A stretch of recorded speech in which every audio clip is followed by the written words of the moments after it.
దారి చూపిన తండ్రి అనే కథ. నేనింకా నీ మాట విననురా. ఎందుకు వినాలి? హాయిగా నా సొంతింట్లో ప్రశాంతంగా బతికేవాణ్ణి తెచ్చి ఈ ఇరుకులో పడేశావు. ఏ గోడ మనది కాదు. జానెడు నేల అంతా కలిపి లక్షలు లక్షలు తగిలేసి కొనుక్కొని వేరే ఎవడో చెప్పిన రూల్స్ ప్రకారం మనం నడవడం. గీత గీసిన చోటే కార్ పార్కింగు. బయట వరండాలో ఏ తుక్కు కాదు కదా. కనీసం పూల మొక్క కూడా పెట్టకూడదు. పిల్లలు నచ్చిన చోట ఆడకూడదు. పాటలు గట్టిగా పెట్టకూడదు. చుట్టాలు ఎక్కువ రాకూడదు. వచ్చినా ఏదో దొంగల్లాగా స్కానింగ్లు, సంతకాలు, వేలిముద్రలు. కర్మ కాబోతే కిటికీలు తీస్తే కొంపంతా వీధిలో ఉన్నట్టే. పక్కింటి కిటికీలోంచి అన్నీ చూడొచ్చు. ఓ మరుగు లేదు. వీధి తలుపు తీస్తే ఎదురుగా ఇంకొకళ్ళ గుమ్మం. అన్నీ వీధిలోనే వెధవసంత. మొన్న పొరపాటున అటెళ్తూ పువ్వులు అందంగా పూసాయని పూజకు కొయ్యబోతే ఫైన్ అట. పిల్లలు ఏ ఒక్కరు బండి కానీ కారు కానీ ఆటల్లో చెయ్యేసి ముట్టుకున్నా పెద్ద అపరాధం అంటూ కమిటీ మీటింగ్లో ఆ తల్లిదండ్రులను దోషుల్లా నిలబెట్టి వార్నింగ్లు. ఓ కూరలవాడు పల్లవాడ ఎవడైనా అక్కడెక్కడో కిలోమీటర్ అవతల నుంచుంటే మనం వెళ్ళి కొనుక్కొని తెచ్చుకోవాలి. ఎంతసేపు ఆడవాళ్లకు కిట్టి పార్టీలని, మగవాళ్ళకి వాళ్ళ ఉద్యోగాలు, పిల్లలకి స్కూళ్ళు అయ్యాక గెస్టెట్స్. ఎవరి ప్రపంచం వారిది. నాలాంటి ముసలి వాళ్ళు ఓపికంటే కాస్త పనిచేసి పాడేయడానికే తప్ప కళ్ళు మూసి మూయగలిగితే కనీసం చూడ్డానికి కూడా దిక్కుండదు. మనింట్లోనే ఉన్న ఎంతో ఒంటరితనం. ఎంత కృష్ణారామ అనుకునే వయసైనా కాస్తైనా ఏవో కబుర్లని సరదాలని ఉంటాయిగా. ఎక్కడో గ్రూప్ హౌసింగ్లోనేమో నాలాంటి ముసలి వాళ్ళందరూ ఉదయం వాకింగ్ అనో, వీధి చివర గుడనో, లేక సాయంత్రం పార్క్ అనో కాస్త గాలిలో మనవాళ్ళతో బయట కాలక్షేపం. ఇక్కడేముంది? ఒక మొక్క పెరగాలన్నా కుండి మాత్రమే దానికి పరిధి. పిల్లలకైనా పెద్దలకైనా ఈ 4 గోడల పరిధిలోనే జీవితం. బుద్ధి వికసించాలంటే ఈ పరిధి సరిపోదు. మీరు వాడుకునే ఈ గెస్టేళ్ళు ప్రపంచాన్ని అందమైన రంగుల్లో చూపిస్తాయి. పిల్లలు అదే నిజమైన భ్రమలో బతికేస్తున్నారు. అందుకే బయట చదువుల కోసం, ఉద్యోగాల కోసం అడుగుపెట్టిన వెంటనే ఎదురయ్యే చిన్న చిన్న ఇబ్బందులకు కూడా కుప్పకూలిపోతున్నారు. ఓ మట్టి వాసన లేని ఈ కాంక్రీటు కట్టడాల మధ్య మనిషి ప్రకృతిలో ఓ భాగమనే పునాది మర్చిపోతున్నారు. ఉక్కపోస్తే ఏసీ, చలేస్తే హీటర్, ఆకలేస్తే బర్గర్, చిన్న చిన్న నొప్పులకి డాక్టర్, బయటికి వెళ్ళాలంటే కార్. ఇలా అన్నింటికీ దేని మీదో ఒక దాని మీద ఆధారం. అందులో ఏ ఒక్కటి పనిచేయకపోయినా మన పని అయిపోయినట్టే. అందుకే శరీరానికి అలసట ఉండదు. కూర్చొని తింటే అరగదు. ఒంట్లో పేరుకుపోయిన కొవ్వు తరగదు. అందుకే మళ్ళీ వాకింగు, డైటింగు. ఒకటేంటి, అన్నీ అలాంటివే. నీకు నచ్చాయి. మీరు ఇక్కడే ఆ కృత్రిమతతో సుఖంగా ఉండండి. నేను ఉండలేను అంటూ తన బట్టలు సర్దుకుంటున్నాడు శంకర్రావు. కొడుకు విఘ్నేష్కి ఇదేం కొత్త కాదు. అతడికేమో పట్టణంలో ఉద్యోగం, పెళ్ళై 2 పిల్లలు, ఏదో కాలక్షేపం జరిగిపోతున్న జీవితం. అతడికి ఏం పొందుతున్నాం, ఏం కోల్పోతున్నామని ఆలోచించే తీరిక లేదు. అతగాడి భార్యది అదే పరిస్థితి. ఎవరి ఉద్యోగాలు వాళ్ళవి. ఇంట్లో కలిసి మాట్లాడుకోవడం అంటే ఏదైనా ఎమర్జెన్సీ వస్తేనే. పిల్లల సంగతి చెప్పనే అక్కర్లేదు. ఇద్దరికీ చెరో ట్యాబ్. చదువు, ఆట, పాట, స్నేహం అన్నీ అందులోనే, దానితోనే. అసలు అందులో ఏం చూస్తున్నారో తెలుసుకోవాలనే ఆతృత, ఏం చూడాలో దగ్గరుండి చెప్పే ప్రయత్నం రెండూ వాళ్ళు చేయకపోవడం అతడి దృష్టి దాటిపోలేదు. ఏదైనా పిల్లలకి చెప్పమంటే ఉండు తాతయ్య, నీకేం తెలీదు అంటారు పిల్లలు. సరే పోనీ కొడుక్కో కోడలికో చెప్పామంటే మీకేం తెలీదు. ఇప్పుడు జనరేషన్ అంతా ఫాస్ట్ టెక్నాలజీతో పరుగులు తీయాలి కాబట్టి వాళ్ళు బాగానే ఉన్నారు, మీరేం కంగారు పడనక్కర్లేదని చెప్తారు. మేమొక పంట వేస్తే దుక్కి దున్న దగ్గర నుంచి పంట చేతికొచ్చే వరకు ఒక నిర్దిష్టమైన సమయం ఉంటుంది. ఏది ఇలా ఫాస్ట్ ఫార్వర్డ్గా ఎదిగిపోయే జరిగిపోదు. అలా వేసి పండించిన పంటలనే ఇక్కడ నగరాల్లో, మాల్స్లో మళ్ళీ ఆర్గానిక్ పంటలని ప్రత్యేక ధరలకి అమ్ముతూ ఉంటారు. అది కొనుక్కోవడం పేషన్. మరి అలాంటి ఆర్గానిక్ ఎదుగుదల ఈ పిల్లలకు అవసరం లేదెందుకో అని స్వగతంగా అనుకున్నాడు శంకర్రావు. ఇంకా ఇలాంటి చేదు నిజాలు చూడలేక బస్సెక్కి తన ఊరొచ్చేశాడు. బస్సు దిగగానే బసవడి ఎదురొచ్చి శంకరయ్య బాగున్నావా అంటూ ఆప్యాయంగా పలకరించేసరికి రివ్వున చల్లని పంట పొలాల గాలి, అతగాడి ఆత్మీయత ఒకేసారి తడిపి మనసుని తడిమినట్టయింది. అంతే, ఇంకా ఆలోచించలేదు. ముందుకే అడుగులన్నీ తన ఇంటివైపు. దారిలో అడుగడుగునా స్నేహితులు. వివిధ వరుసలలో అలవాటైన ఆ పలకరింపుల పులకరింతకు మురిసిపోతూ ఇంటికి చేరాడు. తన ఇంటి చుట్టూ ఉన్న స్థలంలో రకరకాల పూల మొక్కలు తనకి నవ్వుతూ స్వాగతం పలికినట్లు అనిపించింది. ఇంతలో పక్కింటి నాగరత్నం మజ్జిగ తెచ్చి ఇస్తూ, అన్నా, ఏంటయిందన్నా, అక్కడ అంతా బాగుండారా? సానా కాలమైంది నిన్ను చూసి. ఈ పొద్దు వంట వండమాక మాతో పాటే ఓ ముద్ద తిందువు. సందేళ్ళ పోయి సరుకులు తెచ్చుకుందువులే, రేపటి నుంచి పొయ్యి వెలిగిద్దు అంటూ భోజనానికి ఆహ్వానం పలికింది. సరేనని ఈలోగా కాస్త ఇల్లు శుభ్రం చేసుకోవడానికి సమాయత్తమయ్యాడు. ఇంతలో గబగబా చేతిలో పని అందుకొని పిల్లలు వనజ, రమ, సురేష్ చకచకా అన్నీ తుడిచేసి శుభ్రం చేసేశారు. వాళ్ళు ఆ వీధిలోనే పక్కపక్క ఇళ్లలో ఉంటున్న వాళ్ళ పిల్లలు. శంకరయ్య ఒక్కడు ఉండడం వల్ల ఈ పిల్లలందరినీ చేరదీసి చిన్నప్పటి నుంచి కథలు, కబుర్లు, ఆటలు వంటివి తను వాళ్ళతో సమానంగా చేస్తూ ఉండేవాడు. అందుకే వాళ్ళకి శంకరయ్య తాతంటే వల్లమాలిన ప్రేమ. ఆ పిల్లల్లో తన మనవల్ని చూసుకుంటాడు శంకరయ్య. ఉదయమే ఊరి పొలాల వైపు వ్యవహాలి మనసుకి ఆహ్లాదాన్ని, ఆ పచ్చటి పంట పొలాల పైరగాలి ఆరోగ్యాన్ని, గడ్డిపై పడి నిలిచిన చిరుమంచు బిందువులు కంటికి చలువను ప్రసాదిస్తాయి. అందుకే అతడికి ఉదయాన్నే వాకింగ్ ఇష్టం. సూర్యకిరణాలు కంటిని సూటిగా తాకి కబుర్లు చెప్పినట్టుగా ఉంటుంది. అతడు ఈసారి కొడుకు ఇంటి నుంచి బయలుదేరి వచ్చాడే గాని ఎందుకో మనసు ప్రశాంతంగా లేదు. ఆ మనవల ముద్దు ముద్దు మాటలు వింటూ వాళ్ళ కథలు, కబుర్లు చెప్పిన సందర్భాలే పదే పదే గుర్తొస్తున్నాయి. ఆలోచించసాగాడు. ఇదే ఆలోచనని తన ఇరుగు పొరుగున ఉన్న వాళ్ళతో పంచుకుంటే అందులో సగం మందిది ఇదే బాధ. నిజానికి వాళ్ళ ఊళ్ళో జీవనాధారానికి సరిపడ ఉద్యోగాలు లేవన్నది ఈ తరం కంప్లైంటు. అందుకే అందరూ ఉద్యోగం పేరుతో యుక్త వయసు వచ్చేసరికి ఊరు దాటి వెళ్ళిపోతున్నారు. అందరూ కలిసి బాగా ఆలోచించి ఒక నిర్ణయం తీసుకున్నారు.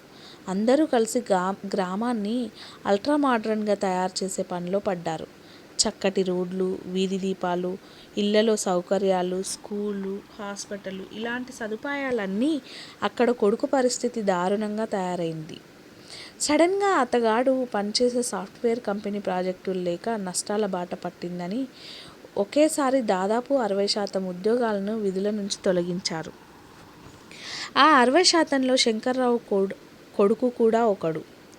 మరో ఉద్యోగం కోసం వేట మొదలు. అది అలా ఉంటే కోడలు ఒక్కతే సంపాదిస్తుందన్న దాంట్లో కటకటాకి ఇంట్లో అత్యవసరమైనవే తీరుతున్నాయి. ఈఎంఐలలో తీసుకున్న రకరకాల వస్తువులన్నీ అన్ని వైపులా ఇంటిని అందంగా చేసి చూపిస్తున్నా కట్టవలసిన బాకీలు పెరిగి పెరిగి అవన్నీ వాళ్ళని వెక్కిరిస్తున్నట్లు అనిపిస్తోంది. కష్టాలన్నీ ఒకేసారి కూడబలుకొని వచ్చినట్టుగా వాళ్ళకి మరింత దిగ్భ్రమకి గురయ్యే విషయం తెలిసి ఇద్దరు కుంగిపోయారు. వాళ్ళ అబ్బాయి ఇంకా 11 ఏళ్ల వయసు. ఎప్పుడూ మొబైల్తో ఆడుతూ ఉంటాడు. వాడు ఆడటం లేదని, ఫాన్ సైట్స్ చూస్తున్నాడని తెలిసిన వీళ్ళిద్దరికీ జీవితం అంతా చీకటి ఆవహించినట్టయిపోయింది. కృంగిపోయారు. వెంటనే వాడిని కొట్టడం, తిట్టడం చేసే అవివేకులు కారు వాళ్ళిద్దరూ. ఆ క్షణానికి మాట్లాడకుండా వాళ్ళకి తెలిసిన విషయం వాడికి తెలియకుండా జాగ్రత్త పడ్డారు. అప్పుడు ఆలోచించడం మొదలుపెట్టారు. ఎందుకైనా మంచిదని ఒక చైల్డ్ సైకియాట్రిస్ట్ని సంప్రదించి ఆమె సలహా కూడా తీసుకున్నారు. కర్తవ్యం బోధపడింది. వెంటనే నిర్ణయం తీసుకోవడం, అమలు చేయడానికి సిద్ధమవడం ఒకేసారి జరిగిపోయాయి. విఘ్నేష్ తండ్రికి ఫోన్ చేసి జరిగినది అంతా చెప్పలేక చెప్పాడు. ఇది శంకర్రావు ముందుగా ఊహించినదే కావడం వలన పెద్ద ఆశ్చర్యం కలగలేదు. సరేరా విఘ్నేష్, నువ్వు కోడలు అక్కడి నుండి ఇంక వచ్చేయండి. సరిపడా ఏర్పాట్లు నేను ఇక్కడ చేస్తాను. మీరు దేనికి ఇబ్బంది పడొద్దు. నేను అన్నీ ఆలోచించే పెట్టాను. మొన్ననే నీ పేరు మీద ఇక్కడ బ్యాంకులో లోన్కు అర్జీ పెట్టాను. వచ్చే సోమవారం రమ్మన్నారు. నేనే నీకు కాల్ చేద్దాం అనుకున్నాను. ఇంతలో నువ్వే చేశావు. ఇక్కడికి వస్తే ముందు నువ్వు, కోడలు, నేను అన్నీ వివరంగా మాట్లాడుకుందాం. తర్వాత మిగిలిన విషయాల గురించి ఆలోచిద్దాం అన్నాడు శంకర్రావు. సరేనన్నా అని కాల్ కట్ చేసి తండ్రి చెప్పిన విషయాన్ని భార్యకి వివరంగా చెప్పాడు. ఆమెకు ఇది సమంజసంగానే అనిపించింది. నిజానికి ఆమె కూడా ఉద్యోగానికి ఇంటికి మధ్య నలిగిపోతుంది. పైగా కొడుకు విషయం మరింత కలతకు గురిచేసింది. పైగా డాక్టర్ కూడా ఈ సమయంలో పిల్లాడికి తల్లి సంరక్షణ ఎంతో అవసరం అని స్పష్టంగా చెప్పారు. అందువల్లనే ఆమె వెంటనే ఒప్పుకుంది. అనుకున్నదే తడువుగా ఊరెళ్ళడానికి ఏర్పాట్లు చేసుకున్నారు. తమకున్న సంస్కారం తండ్రిని అప్పులు తీర్చడానికి డబ్బు సర్దమని అడగడానికి అడ్డొచ్చింది. అందుకే ఆమె బంగారం మరికొంత దాచిన డబ్బు కలిపి తీర్చేసి ఊరికి బయలుదేరారు. అక్కడికి ఎలా వెళ్ళి ఏం చేస్తామనే భయం వాళ్ళకు అనిపించలేదు. ఒక చిన్న పొలం ఉంది. అదే కాక అవకాశాన్ని బట్టి లోన్ దొరికితే ఏదో ఒక చిన్న వ్యాపారాన్ని మొదలుపెట్టుకోవచ్చు అనే ఆలోచన మరింత బలాన్ని ఇస్తుంది. ఇద్దరూ ప్రశాంతంగా తమ ఊరు చేరారు. అక్కడ చూసి దృశ్యాన్ని తమ కళ్ళు నమ్మలేకుండా ఉన్నాయి. చాలా ఆశ్చర్యంగా తండ్రిని, ఏంటి నాన్న, ఇది మన ఊరేనా? నమ్మలేకపోతున్నాను. ఇంత మార్పు ఎలా సాధ్యం అని అడిగాడు శంకర్రావు. శంకర్రావు చెప్పాడు, ఈసారి మీ దగ్గర నుంచి వచ్చిన దగ్గర నుంచి ఎందుకో స్థిమితంగా లేదు. అందుకే ఇక్కడ ఉన్న మన ఇరుగు పొరుగుతో ఆలోచిస్తే అందరికీ దాదాపు ఇదే సమస్యలా అనిపించి అందరం కలిసి ఒక నిర్ణయానికి వచ్చాం. మీరుండే పట్టణాలకి ఇక్కడికి సౌకర్యాలేం ముఖ్యమైన తేడా కాబట్టి సౌకర్యాలను ఒక్కొక్కటిగా ఏర్పాటు చేస్తూ వచ్చాం. నువ్వు వస్తాను అనకపోయినా కొద్ది కాలం మేమే మిమ్మల్ని అందరినీ ఇక్కడికి పిలవాలనే ఆలోచనలో ఉన్నాం. ఇంతలోనే ఇలా ఈ విషయానికి కోడలు కూడా అంగీకరించడం నాకు చాలా ఆనందాన్ని కలిగించింది. ఇక జీవనోపాధి విషయానికి వస్తే ప్రభుత్వం వారు స్వయం ఉపాధి పథకాలు ఎన్నో ఇస్తున్నారు. అదే కాకుండా డ్వాక్రా గ్రూపులని మరెన్నో రకాల అవకాశాలు ఉన్నాయి. పైగా పల్లె తల్లి ఇచ్చే అవకాశాలు మరెన్నో. ఒక ప్రశాంతమైన వాతావరణంలో కుటుంబ సమేతంగా ఇక్కడే ఏదో ఒకటి చేసుకుంటూ నా కళ్ళ ముందు ఉందురు గాని అక్కడ పట్టణాల్లో అంత కష్టపడుతూ ఇల్లు ఒళ్ళు కూడా గుల్ల చేసుకోక్కర్లేదు రా అంటూ తండ్రిగా తన ఆవేదనని వ్యక్తం చేశాడు. అందరూ సరే అని ఒక నిర్ణయానికి వచ్చాక ప్రశాంతంగా నిద్రకు ఉపక్రమించారు. బ్యాంకుకి లోన్కి వెళ్ళేసరికి వాళ్ళు అసలు ఏం చేయగలరు అనే విషయాన్ని ముందుగానే నిర్ణయించుకున్నారు. అందుకు తగిన కాగితాలు అవి సిద్ధం చేసుకొని ఉంచుకున్నారు. విఘ్నేష్ పట్టణంలో తనకు తెలిసిన రెడీమేడ్ గార్మెంట్స్ షాప్ మరియు మాల్స్లో మాట్లాడి అసలు సప్లయర్గా ఒప్పందం కుదుర్చుకోవాలంటే ఏం చేయాలో వాకప్ చేశారు. తెలుసుకొని అందుకు తగిన ఏర్పాట్లు ఏమేం చేసుకోవాలో తెలుసుకున్నాడు.